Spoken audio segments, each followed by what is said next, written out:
Hi everyone, welcome to the Rational Delusion podcast. My name is Vale. And I'm Hazel. Yeah, so this is kind of our first podcast, so maybe it's a good idea to give a brief background and introduction, like who are these voices that are talking to us, right? All right, so Yes.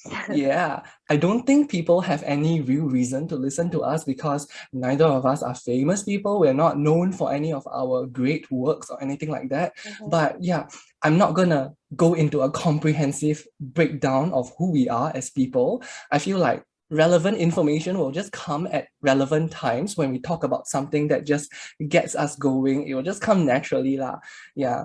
But then like I have as I was writing, like as I was planning out about like, oh, we're doing intro, right? I was thinking about how we should do this. Then I feel like it falls into a very common pitfall, like that people tend to like introduce themselves with their career as though career is a large part of like what defines us, even though it doesn't have to be.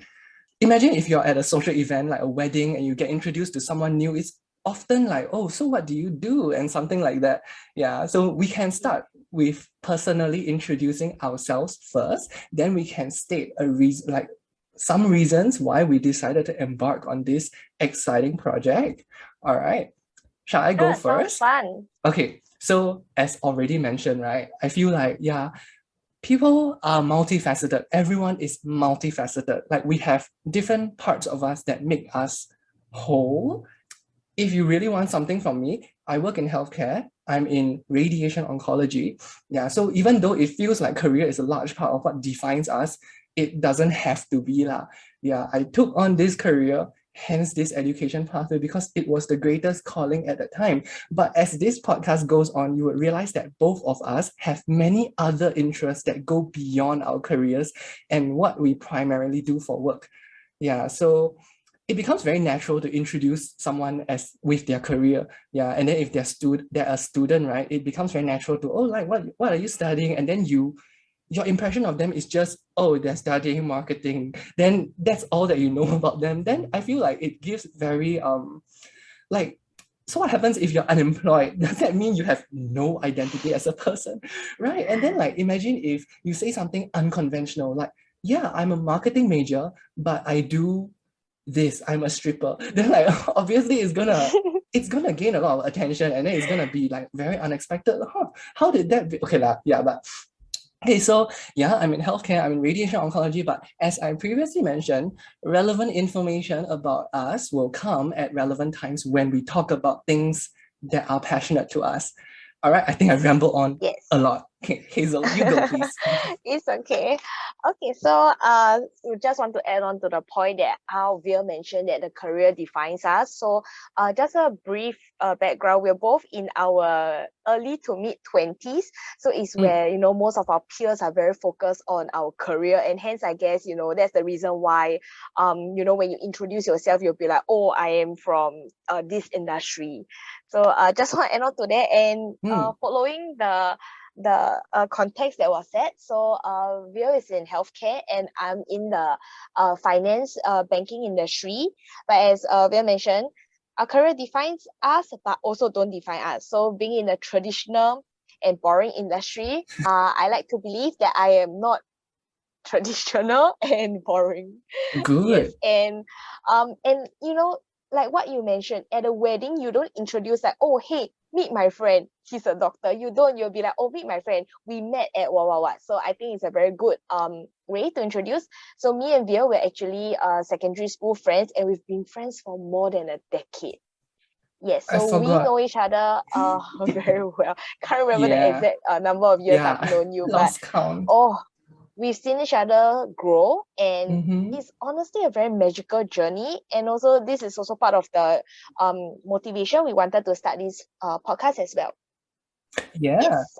good job. All right. Yeah, I feel like we both know each other really well and we have a good idea of what we like and dislike. And obviously, I feel like we gel together quite well. It's like good complementary personalities that this kind of project would be able to work lah. Yeah. So that's great. All right. Uh, I also have a list of some of my interests. Would you like Oh, me to you go through it? Yeah, I mean, like, Sure, sure. yeah, it's part of my point that everyone is multifaceted. Yeah, but then like it turns out to be a really long list because some of the things I'm really only a little bit interested in it, but I feel like I'm there. Okay. So Okay. apart from like radiation oncology, which I do for a living, I like math, statistics, data visualization. And since we're doing this together, we have to say that we are audio and film production and editing. Yeah, and eventually this will be on a website. So web design and graphic design. Yeah, I'm also Oh, I very like that. huge. Yeah, I'm also very huge on budgeting and organization, and a little bit of music composition as well. Yeah, okay, I will stop there for now, and relevant info will come in at relevant times. Yeah. Wow, Bill, you prepared a very comprehensive list of all your interests. Okay, I shall share some of mine. So earlier I Yes. said that being in the traditional and boring industry, I won't consider myself as traditional and boring.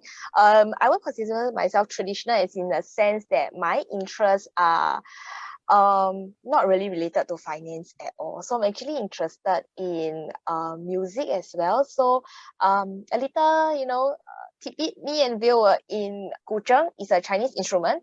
We've been Yeah. in it for at least 10 years. Confirm got at least 10 years. Yeah, yes. Oh Yes. my God.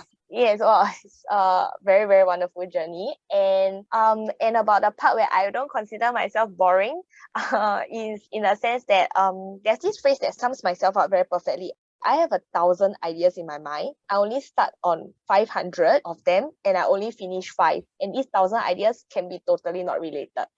Hence, I wouldn't think I'm boring. So one of it is I'm actually trying to explore creating coasters, but more on that next time. And you'll find out more about interest, as you hear our subsequent podcasts.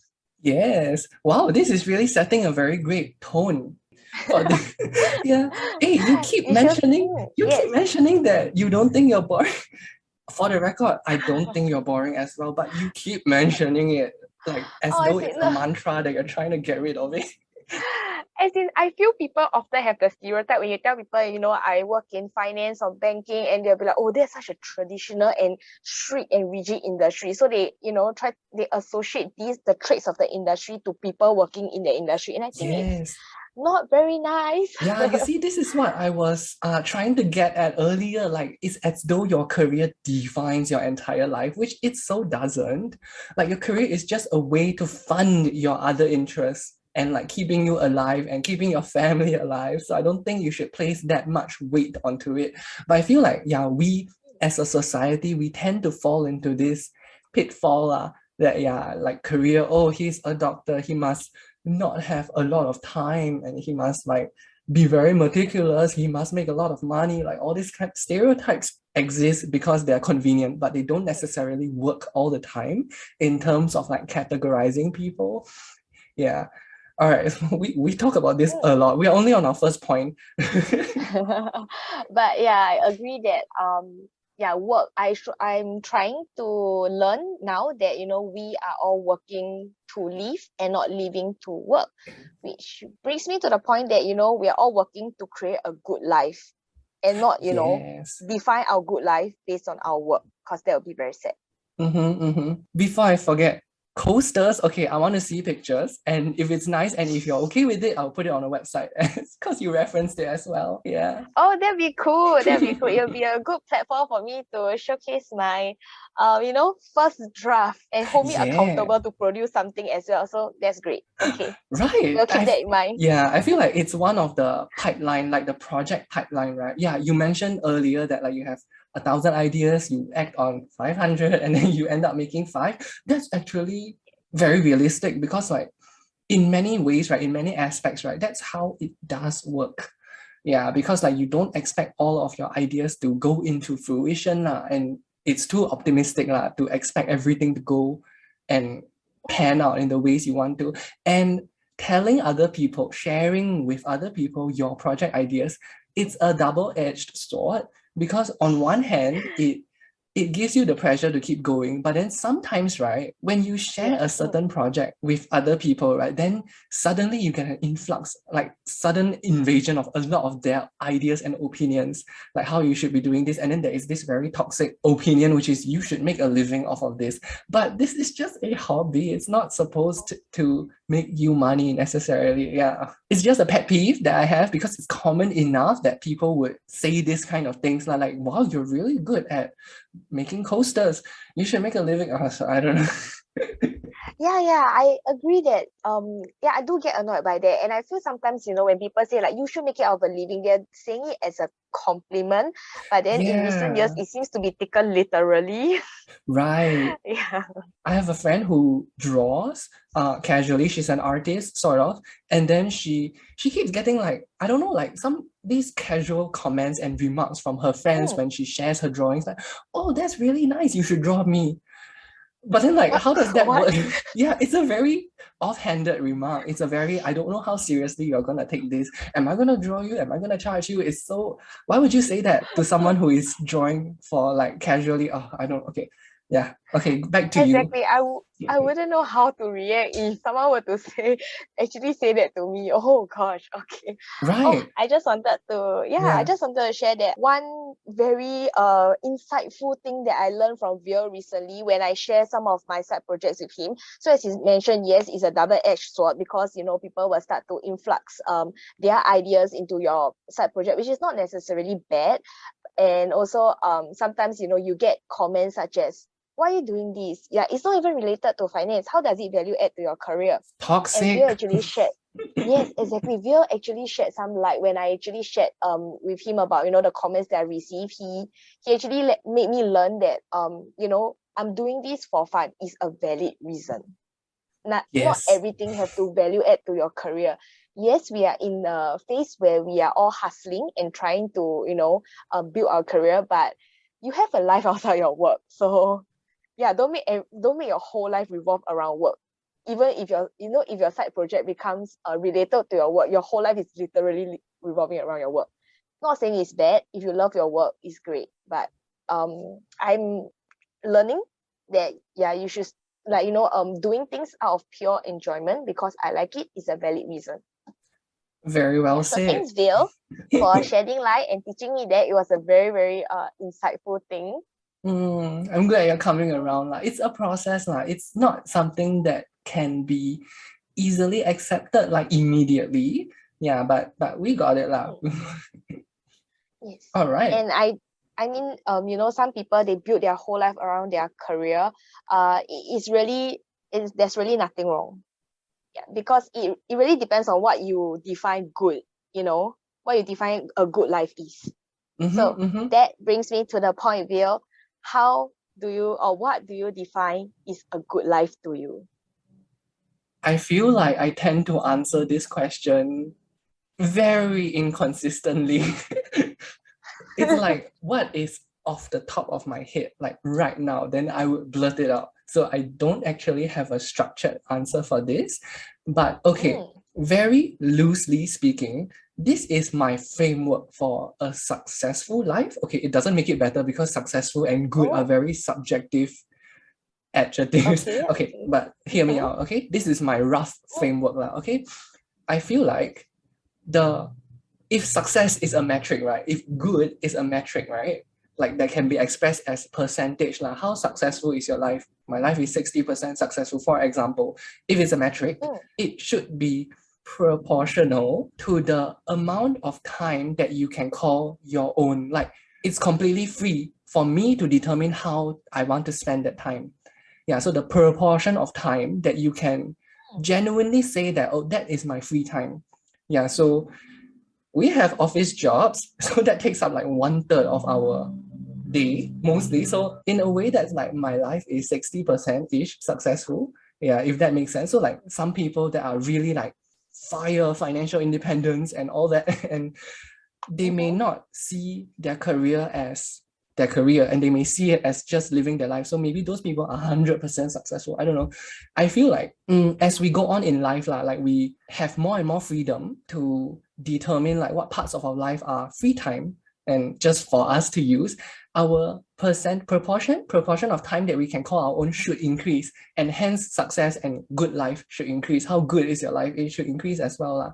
So when we were little, for example, we're in school like for half the day, so like we're schooling, so like that was like a 50% successful life. Yeah, it's a terrible metric lah, but it's a good framework to kind of visualize something like that. Yeah, so maybe that's my perception of what a good life is. It's just one of the facets as well lah. Yeah. So help me understand. So is it to say like you deem good life to you is a life where you have freedom to allocate your time as you wish? Yes, it sounds like that. So imagine if you won the lottery today and you have like $1 billion. Basically, you don't need to work for the rest of your life. Assuming you resign from your job because you don't need it anymore, you essentially have 100% of your proportion of your time is now freed up. You can do whatever you want with your life. Doesn't that sound like a good life? Like that's what you need. You want to have 100% allotable time. Like you can allocate this amount of time to do whatever you like. Yeah, that sounds to me like a really good life.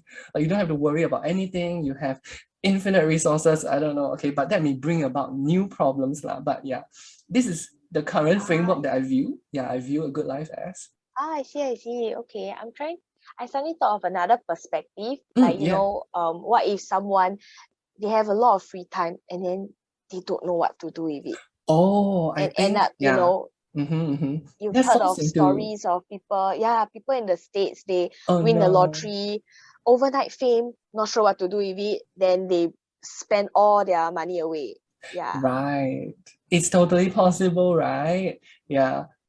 I've seen this idea like brought up in some self-help books that says something like, oh, it's not about making more money, because more money might mean that you'll just spend it more quickly. Like if your expenses doesn't change to match your income Yeah, it's about like, I don't know, building a cycle that falls into like financial literacy stuff. Yeah, I don't necessarily think I can advise on that.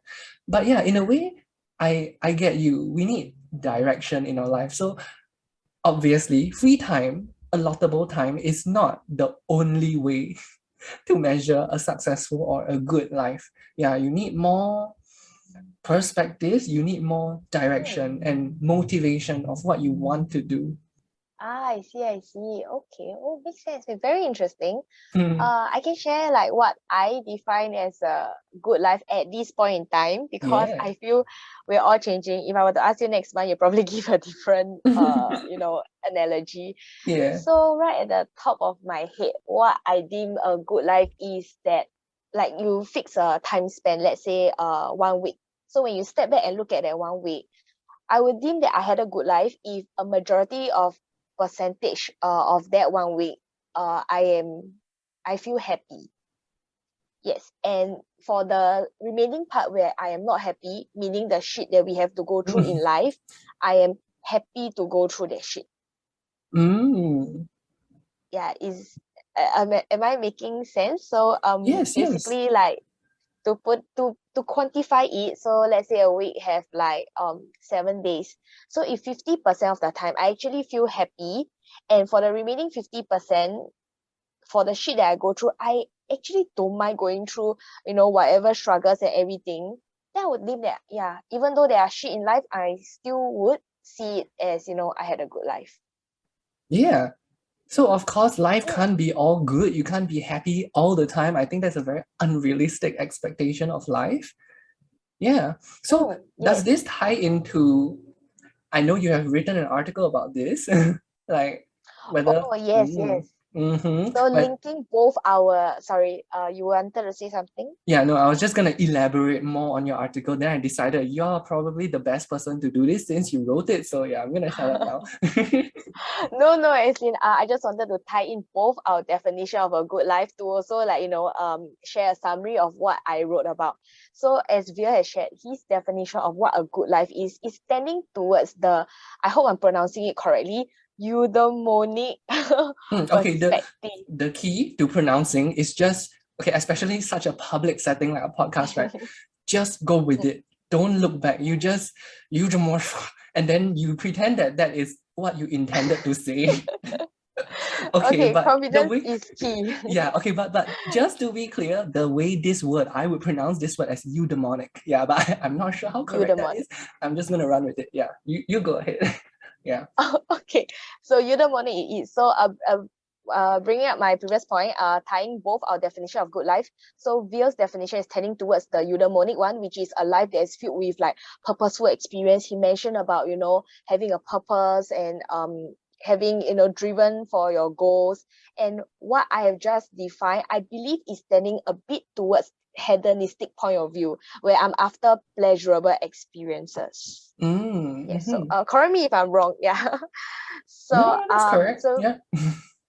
so basically I wrote an article about, you know, how we should all write the good in our good life. So don't use someone's definition of a good life to judge your own life, whether it's good or not.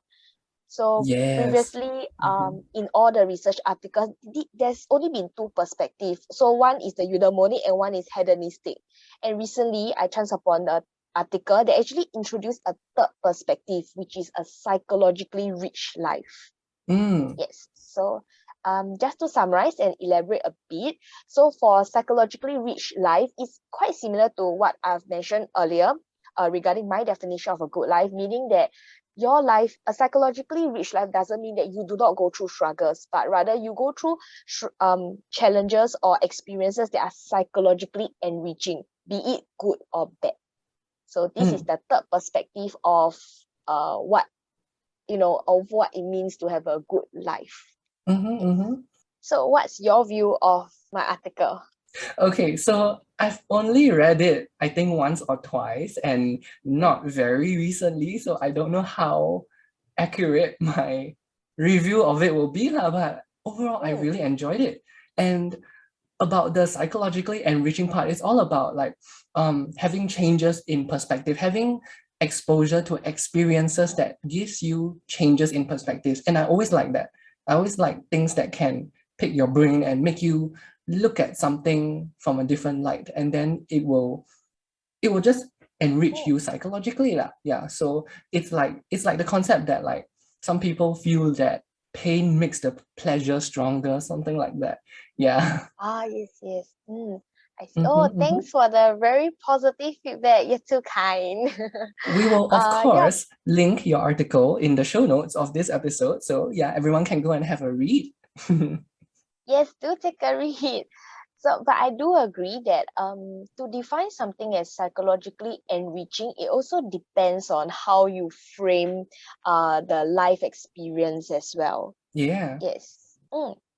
Okay, so as much as I kind of enjoy the concept that pain makes the pleasure stronger, I don't think it's as simple as some people view it, because, like, you see, right, pain makes the pleasure stronger, but it is not as though we want to actively seek out painful experiences, right? Even though they may be psychologically enriching, perhaps it's just a coping mechanism, so that when you are experiencing inevitable pain in your life, right, then it's like, oh, well, it's okay. I know I will get through this. And this is perhaps what makes the pleasure better when it does happen, like this is what pleasure is for.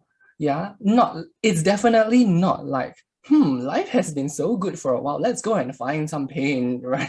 It's not like that. Yeah. So the original article from Quartz, yeah, actually cited like natural disaster as something that you could find like psychologically enriching, but of course no one would want to be caught in a natural disaster. It's just a reframing, like, oh, you need to look at this because a natural disaster, you don't have a choice to go through it. If you have to, you have to, and I hope you survive. But if when you survive, you need to look at it like, okay, this is a psychologically rich experience, and what can it change you as a person? What new perspectives has it brought to you? Yeah, something like that lah. Yeah, I really I enjoyed your article. Yeah, though. Oh, thank you very much for the positive feedback. It's actually the first article that I've wrote for many, many years. Yeah, I've actually stopped writing uh for very silly reasons, but now I'm back on it. So thank you very much for your very positive feedback. It really spurs me on to, continue publishing. Yes, please. So Yes, so previously when you draw back on the initial article, and as I'm thinking through what you brought up earlier, I realized that initially when people, classify what makes a good life as either eudaimonic or hedonistic, Mm-hmm. it has the underlying assumption that, purposeful experiences and pleasurable experience, like purposeful experiences itself is going for positive experience. It's saying that, there's no negative experience in life. And I guess this third perspective is trying to reframe, help people see that, like what you mentioned, bad experiences or negative experiences, right, are equally important as positive experience. And though you don't, purposefully go and seek out for negative experience, but I guess, adopting the mindset that you want a psychologically rich life will help you to, reframe your negative experiences as experiences of growth. And I Yes, guess, exactly. Yeah, very well said. yeah, Yeah. Mm-hmm, yeah, mm-hmm. that brings up a thought that I have been having like the past few days. Uh, this is based on something that I read off social media. It says Oh. that a lot of issues in life, right? Sometimes it's not as bad as what our head makes it seem. I forget the Mm-hmm. exact percentage, but the issue that triggers you, what matters is how you react to it sometimes, and not the issue Oh yeah. itself. Mm-hmm, Because mm-hmm. sometimes the issue can be very trivial, but it is triggering some hidden emotional wounds in you. Right, right. Okay, this is a very interesting point. Social media is a toxin. Okay. Mostly lah, mostly. Okay, okay. Agree. Mm. How should I put this? Okay, I wanted to mention like what nerds we are because like we even like in the introduction we like quantify things like in terms of like percentages and like all the proportion of time. Yeah, okay, I'm really enjoying this. Okay, but you see, right? I like to look at situations that occur, right, as like how to respond and react to them, right? This has to be in relation to, is it an actionable thing? Is there something you could do that could make the situation better? You see, because a lot of people get very emotionally riled up about things that they definitely cannot control, right? Because Mm. like some people get very angry about a politician's tweet, for example, but that's not something you can control. So it's not actionable. There's nothing you can do that could influence any action. So why are you feeling so much emotion? So it's really a reactive thing, lah. Yeah, and you have to deal with it. I have, over the course of my life, I feel like it's a very good exercise to slowly tune out the things, slowly Mm. stop feeling things that you have no control over, because that is a very important. I think you should only feel things, you should only let emotions guide you for things that are actionable. Yeah, what do you think about that? Mm. That is very, very true. All right, so for example, like if something makes you angry, you need to rationalize with yourself first, like, can I do anything about it? And to me, right, when I ask myself this, and if I conclude that the answer is no, there's nothing I could do that could make it better, then my brain instantly snaps into a, oh, so why am I even angry? There's no point, right? Because there's nothing I could do. And like most of the time, the things that trigger you, you can choose to walk away from it. That's something you could do. You could choose to isolate yourself from a toxic colleague or something like that. Yeah. And if it's really not something that you can, not there isn't anything you could do about it, then you need to find ways to stop feeling so negatively about it. More often than not, it's negative. Yeah. I feel from an efficiency perspective, it makes a lot of sense, because if you can't control, you're actually wasting your energy and resources to feel something Mm-hmm, about it. mm-hmm. Yeah. But I don't want to go into the spectrum of invalidating your feelings. Right, right. So there is Yes. I acknowledge that my perspective, my take on this, is very realist, and it's very like it's very objective based. So like the instant you can't do anything about it and you conclude that there's nothing you could do about it, then you kind of, yeah, as you said, like it's kind of invalidating like what you feel, because there's no longer a reason to do it. So I feel like it's a hyper rational way to deal with it. But sometimes emotions do get the better of you. We are human after all. Emotions are a coping mechanism. It's supposed to guide us to make more sensible decisions. Yeah. It is true, yes. Although I feel we shouldn't invalidate our feelings. It's not healthy. But I'm also kind of leaning towards, the thinking that is something you can't control, and you feel that you've already done your best. There's nothing you can do to change the outcome. Try to feel your emotions at the heat of the moment, then try to regulate it to make, do not let something ruin your mood Yes, for and the entire day. yeah, and you Yeah. need to resolve your emotions. Yeah, I view it as more of a resolution rather than just invalidating. You need to stop feeling the negativity, but you also need to acknowledge and reason to yourself why it's rational to stop feeling a negative way. So for example, like if you had just went through a Mm, major setback, you need to debrief with yourself. You need to think about what yes. you have not done adequately and use that to channel your positive emotions like into the future. So I feel like all experiences will eventually make you a better person. It's just how you put it. So like you need to channel that and then you need to learn from your mistakes. So like now I know what not to do in the future. And hopefully like if the setback was you just got fired from a job, you just got laid off, right? So what in your future career, how could you use this to your advantage? How could you act better or perform differently such that this won't happen again, like, yeah, something like that. And then once you have resolved that, then of Yes. course it will take a lot of time to process any setback. Yeah, because emotions, yes.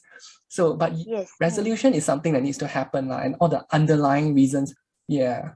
Yeah, I think this is actually a very important thing that I've learned in my early 20s as well. So when you regulate your emotions, you are not like, let's say you feel sad, you're not putting a stop on the sadness and then you restart a second emotion. Humans don't work Yeah. that way. You have to talk yourself out of the sadness, rationalize to yourself out of the sadness, and not, put a stop and then start, because that is invalidating your feelings already. Yeah. Yeah. Yeah. And one important thing I've also learned this year as well is also don't beat yourself up over things, situations where you feel like you could have done better. Because okay, I've actually had such many life experiences where I beat myself up really hard, like, oh, why did I do this? Oh, if I No. done this, the outcome could have been better. And then I went to like, I know this is toxic, went to read more about it, and then I realized I found this quote that says like, on hindsight, your vision is always the best on hindsight. Yeah, Yeah. and you have to recognize that when you are stuck in that challenge that you are facing, right, you have to trust yourself that you are already doing the best you can given your experiences at that moment. So you Yep, shouldn't, yep. your future self shouldn't judge your past self, because your hindsight vision is always Exactly. the best. Yes. Yeah, Yes. so this is This something is I think is yeah. very, very important. This is Mm, yeah, I agree. I fully agree. This is very important. And I'm not quite there yet, but I feel like it's very useful to view your present self as a different person than your past self. And hence your future self will also view you as a different person because like you see, right, past you doesn't exist. It was some other person, some other being with that set of information and is making you need to trust that your past self made the best decision for herself given all the information available to her. So that's the idea. And your future self needs to know that current you is making the best decision for yourself given all the information. Yeah, so with this, of course, new information may confound that in the future, but in no way should that blindside you into thinking that you could have done better because at that point, you made the best decision. Yeah. So yes, anything exactly. you could learn from that, right? You have to learn that like, oh, this is a thing that could happen. This is a potential problem, and this kind of increases your perspective of like the things that could go wrong. So it in a way it makes you better prepared. Yeah, that's the abstract things that I can think about right now. Yes. Oh, I totally agree. And I feel this doesn't just apply to setbacks in life. It's also in terms of like interpersonal relationship. When you look back why a certain relationship didn't work out, and then you're like, oh, I shouldn't have said that. If not, the relationship could have, gone somewhere. But I feel that like applying this like theory that this concept that we're talking about, how do you gain this hindsight? It's because you made that mistake. So you really have to make that mistake to gain this hindsight. So you cannot Right, blame right. yourself for saying that, why didn't I do this? You wouldn't know because you haven't made that mistake yet. So it's, don't shoot yourself down because of mistake. I actually appreciate I made some mistakes in my life, although it hurts real bad. But yeah, you see, looking at hindsight, I appreciate. Right, Not sure right. if I'm making sense. You are. I constantly think about there's this fantasy world, right? Imagine if you have the ability to go back in time to your latest regret lah. And you've always had this ability. So like you basically the instant you realize that you screwed up somewhere, right? You go back in time and do it differently to fix it. Of course, that will introduce new problems, but imagine if you are given this ability, right? How many times would Yes. you have used that? I think I would still be in school. I would still not have graduated. I'll still be in primary school. Maybe like there's so many regrets in life. There's so many things that I could have done better, but I trust that my past self made the best decision at that time. And this is the result lah. And I'm honestly I'm happy with what I have, but really I've learned to be happy with what I have. Yeah, because it's a rationalization and it's a resolution kind of thing. Yeah. Yeah, I guess it's important. So to, anyone listening out there who just started in your career, you are bound Uh, to make mistakes. Anyone who, just entered the dating world, you're bound to mess up relationship. You have to mess up to know, like to really learn. yeah. Gain Yeah. exposure to the kind of things that could go wrong and how you can deal with it and how you can prepare for it. Yeah. Things like that. Yes, yes. And I feel we kind of deviate away from the article, but So the much. purpose, this made me realize, yeah, actually the purpose, when I was writing this article, I didn't really have a very clear purpose of what I want, like, what the whole article should be centered around. I just wanted to introduce this idea. Then I realized that, yeah, the my article, the purpose that I want it to be centered around is really to reframe the negative experiences in your life. Right. Oh, that's great. Yes, to not label these experiences as negative or trauma, but rather label it Yeah. as psychologically rich. Yes. Enriching. Yeah. Okay. Yeah, Yeah. yeah, and to view life as, yeah, like despite all the mistakes, reframe it to see the good lah in all the bad experiences, I would say. I think that's a very valuable insight. And yeah, it's totally fine to not have a clear idea of what the end product of an article might look like. This is something you have to learn as a writer lah. Yeah, because I like the notion of writing to get to Mm. know yourself better. And this is something you have talked about a bit lah in real life, yeah, about it. Like you want to write to get to know yourself better. And I feel like I agree because in general, I think putting words to something, right, is always a step towards getting to know yourself better. It's always about reflection and introspection. Sometimes you find that you have certain thoughts, and if you don't resolve those thoughts or put it into words, right, then it will just remain a random fragment that's there. It's a fragment that is supposed to contribute to your sense of identity, and you need to find out how it fits into the bigger puzzle piece, which is your entire take on life. Yeah, so yeah, it's always nice to put it into words. Not necessarily, it doesn't even have to be a public article, but just as at least to reason with yourself why you feel a certain way about a particular topic and whether there are deeper underlying reasons why that's the case and whether it's rational. I want to bring up this point in computer programming. We have this thing called the rubber ducky technique. It's where Oh. you would explain to an inanimate object like a rubber duck what your code is doing, especially if something is going wrong and you're trying to like run through it line by line. The core concept is also the same. Like it's putting an abstract idea into words, into a natural language like that you could speak and articulate more clearly. So there's clearly a benefit in putting ideas down into words. Yeah, even if it's a private setting, not for public consumption, it clears your mind. It makes you clear on like what your stance is, what you're thinking of, and eventually the end product will just emerge as your creation. I feel like that's really nice.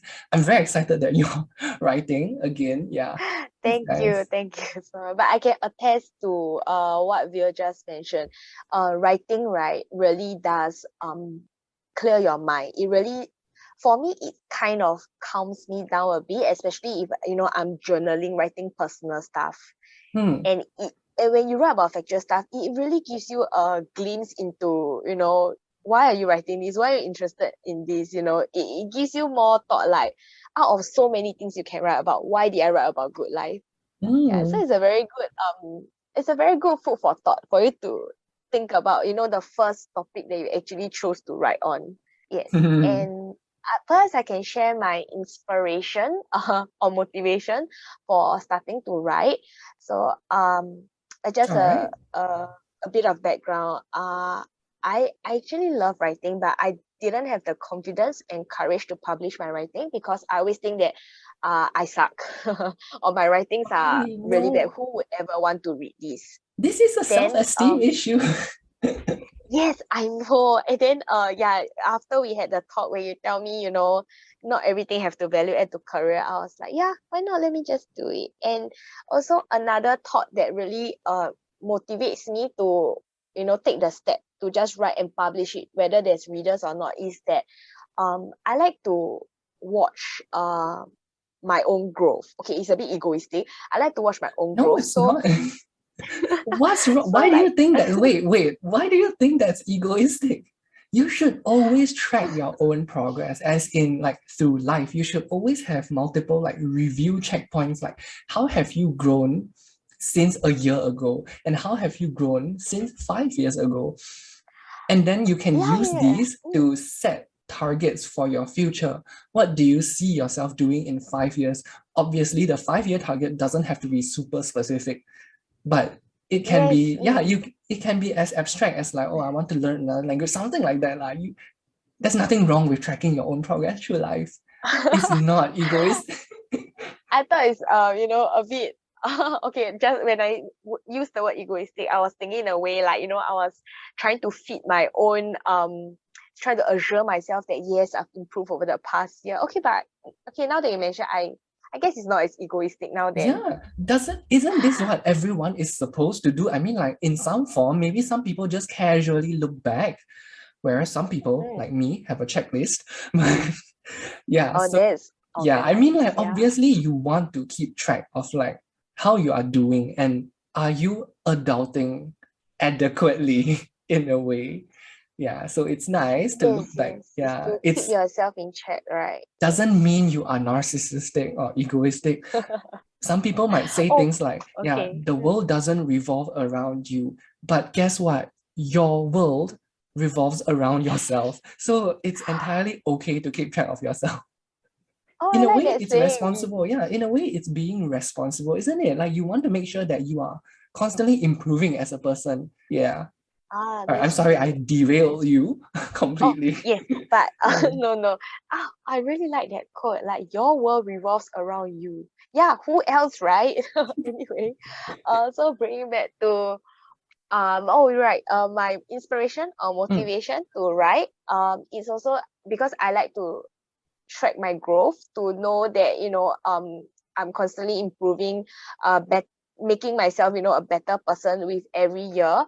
And I realized that if you want to track your academic growth, you have Oh. certificates, you have like all the Mm-hmm. paper chase game material. If you want to track your fitness growth, you have all the thousands of Oh my fitness apps God. on the market. But how do Yeah. you track your personal growth? If you don't Right. document, you have no way to justify yourself that I do actually grow. But there's no way for you to justify to your future self. Right. So It's a that's what. qualitative thing. Yeah. There are no values to this. Yes, Yeah, you can't like you have can yes, numbers. Yeah. Yeah. Yeah. exactly. You can confidently say that, yeah, I'm a different person from when I was 16 years old. But wouldn't it be cool if you want to tell your 30-year-old self that, oh, I'm different when I was 16? It'll be cool to show, your 30-year-old self, this was my thought process when I'm 16. Look at your thought process right now, how much you have matured. I think it's a very Mm-hmm. cool thing to show your future self how much you have grown and also to witness your own personal growth. And that's what makes me start writing. So Yes. Oh, I've never yeah, actually heard that this was your motivation, but this is amazing. Okay. it was the starting point lah. All right. All right. So I do encourage everyone to write. It doesn't have to be published, but baby steps. Just start somewhere. It's fun. So I want to ask you just a random question. So if you look at your article, let's say when you are 45, how do you think you would react to it? How do I think I'll react to my current article, is it? Yeah. Like this was how you used to think when you were 20 plus. Oh, okay. My 20 plus self now, assuming that now I'm 45 and reading what I've read right now, I believe like most, middle-aged adults, there will be an element of jadedness, and I'll be like, oh, how naive. I believe there will be that. Really? Oh, okay. I believe so. Yeah, because as in sometimes when I speak to more senior colleagues, right. I can feel their jadedness, and sometimes they would give me comments like, "Don't lose that spark in your eyes," and I'll be like, "What?" Wow, okay. Yeah. So I feel when I'm 45 and I read, I'll definitely cringe at my own writing because my writing will only improve from here, right? So it'll be very cringeworthy in 20 years' time. And also, there'll be an element of jadedness lah when I judge my previous writing. Don't be too harsh on yourself though. Yeah. Yes, what about you? I don't think I produce that much content, like in terms of writing, but probably, yeah, lah, similar lines to what you have just experienced, like you have just explained. Lah.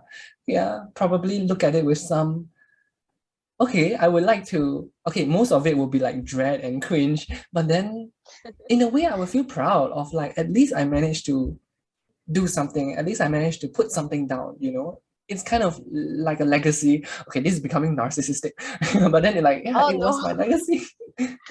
Right, things like that. It's very cool. Yeah, I actually had a conversation with one of my friend that like the idea of leaving a legacy after your time expire, and I think it's really cool if you leave behind something you created that lasts longer than your own expiry date, your own lifespan. But we live in a digital age. So everything we create has a digital footprint that would last thousands of times, like longer than our lifespan. Yeah, that'd be so cool, right? Yeah, so like your Instagram account, for example, your profile would be there forever, pretty much. Facebook has a way to indicate that you have died, but pretty much your profile is still gonna be there forever. Yeah. So that's a legacy. So in future, yeah, that's a legacy. So this podcast is a legacy as well. So for future listeners way ahead of our time. Wow. Yeah, this is the culture and our mindset of humans that are living in the 2000s. You're trying to document like anthropology, like, oh, this is a historic, as though like we would have that much reach, like this will become an important topic. Imagine if it's like teaching material for like some cultural class, history class. Okay, we're getting ahead of ourselves. Yeah. Yes. So back to writing. Vale, have you been writing anything recently or so I have a few works online, but then none of them are really like a conventional article. So I write really disparate and sporadically. Yeah, because like I used to, when I was in school, I used to write things that just come into my mind. And then after a certain point, it transitioned into like, let's use my blog to keep track of like school notes, and then so suddenly it became very inundated, with like notes and content and very technical stuff. So right now, if you look at my site, you would see that it's very messy and very like, it's not like a blog post at all, it's just notes from school, and I need to tidy that up. But then the other things I write about, like my other interests lah. So I have like recreational mathematics, statistics, and all that kind of stuff. I'm also quite passionate about STEM education, like STEM, science and tech, engineering, mathematics education. I feel like there's a lot of value in teaching things and like writing articles like instructional and like or just writing articles about a particular topic, a STEM topic can help. And I know of juniors in my course that have stumbled upon my website because my course is so niche, right? So I know of juniors that have used my website as a learning tool, and like it may not be a complete description of what they need to know, but it is part of it. It helps them to like as a stepping stone. Perhaps it helps them to understand better. So that's largely what I write. Yeah, I'm not that into like tracking personal growth. I have other ways of doing it, like the checklist and stuff. Yeah. Oh, that is great. That is great that your writings actually benefit your juniors. It was a bit embarrassing at first because like one of them just texted me and then she was like, "Oh, you explained it really well on your website." And then I'm like, "My website? That means you have read every other thing that's also on my website." Yeah. As Okay. messy as it is, or as messy as you think it is, right? It live up to the true name of your website. Yeah, my site is called MessyWorkings. I may link it on We the will show notes insert as a well. link. Yes, we will insert a link as All well. right. Yeah, wow, interesting. So on one of our podcasts, I'm definitely gonna ask you about this checklist that you keep to track your personal growth. Oh my God, I feel like I need to go and tidy it up because not everything is that important.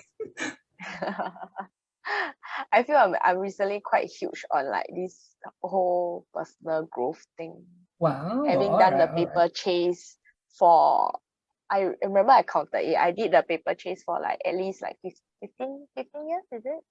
But Around part of there. that was mandatory. Like you have to have for our country, you have to have legally a PSLE certificate. That one you cannot avoid, you know? Yeah. Mm-hmm, Yeah, mm-hmm. I know. So part of it was really Yeah. mandatory. It's compulsory. You cannot run away from it. Yeah, a little biasness and critique about education system. I feel it really breeds paper chasers. Yeah. Yeah, and because of how the whole economy and society functions lah. So when you're doing of that personally for me, when you're doing the paper chase, right, you don't really sit down and think like what are your personal interests. Are you mentally improving as well as academically improving?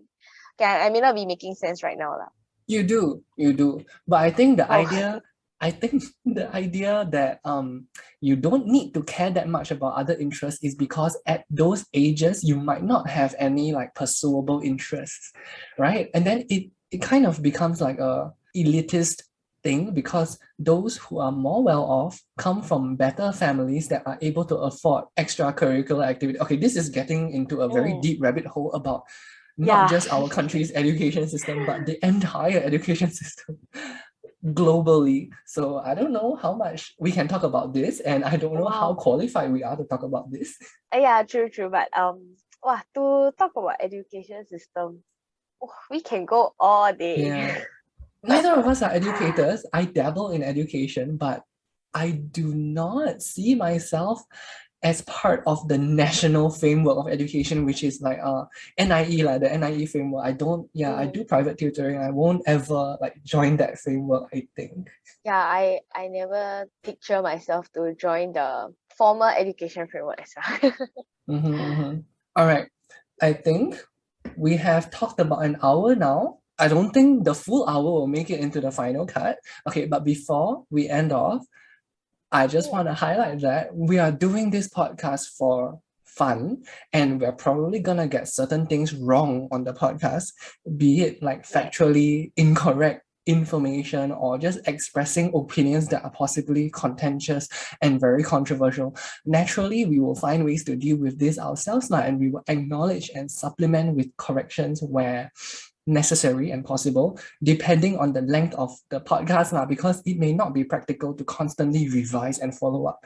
Yeah, we should even allow ourselves the pleasure of self-contradiction in the future as opinions would change and there's an element of growth that keeps us going. Yeah. Definitely. I wonder if this episode will age well. Like, how would we look at this in the future and like, oh my God, we were totally wrong about certain things. I don't know. But hey, it's a way to see, how we have grown, how we were, what Yeah. our mindset were in our early to mid 20s. Yeah, but you see, it's also a very different medium because like if you write an article, you're probably going to spend a few days to weeks like fine-tuning and editing it such that everything is factually correct and everything makes sense and expresses your opinion very accurately. But on a podcast, where everything is very fleeting and we are just having a natural conversation that is really unscripted, right? It makes it very easy for us to like express our thoughts in a very inaccurate way. Like, I'm sure I'm gonna listen to this and edit when I'm editing it, right? I'm sure I'm gonna stumble upon like, why couldn't I have expressed it better? Like, I'm sure there are a lot of instances like that. So like what we say may not even be an accurate representation of how we feel. So like a podcast is one of those weird mediums where it doesn't make sense. Like this shouldn't be held against us, lah, basically. Yeah. Yes, yes. Just take this podcast as, listening into the conversations of two friends. Yeah, it's entertainment. That's what it is. So, any last thoughts? Anything else to add on? For my last thought, I actually jotted down something. Yes, sure. Let's go. If you don't have time to read my article, I think a good way to end up this podcast will be to leave you with a question for food for thought. So the question is, if you were to determine your life events, would you prefer to have majority good life experiences or majority interesting life experiences? Food for thought. That's a great question. Yeah. Definitely gonna get some people pondering. I'm sure there are people who never thought about this before. Yeah, what with the paper chase and all. Yeah, no chance to explore yourself. Yes, exactly. So good and interesting are different. It depends on how you define interesting. Yeah. So with that, we have come to the end of our first podcast. Yeah. We don't have an ending. We're just gonna end. Okay. We don't have a release schedule either. We don't know when the next episode is gonna come out, how long production cycle is. Basically, we are doing this for the first time to show that we can do something. Yeah, and we'll see how it goes. Check out the website. And it's been a really fun process. So go check out MessyWorkings. My article on Good Life. I have a new article published last month as well about dreams and sleep patterns. It's interesting. Can go and do the quiz that I've tagged in it as well. Nice. Shameless promoting. Yeah, sure. Yeah. Go ahead. Yeah, shameless promoting. I did an article last month about dreams and sleep patterns. So if you want to know how to, optimize your time, go check out the article. Don't want to include any spoilers here. All right. So we shall end here? Yes, with that, thank you. Thank you. Bye.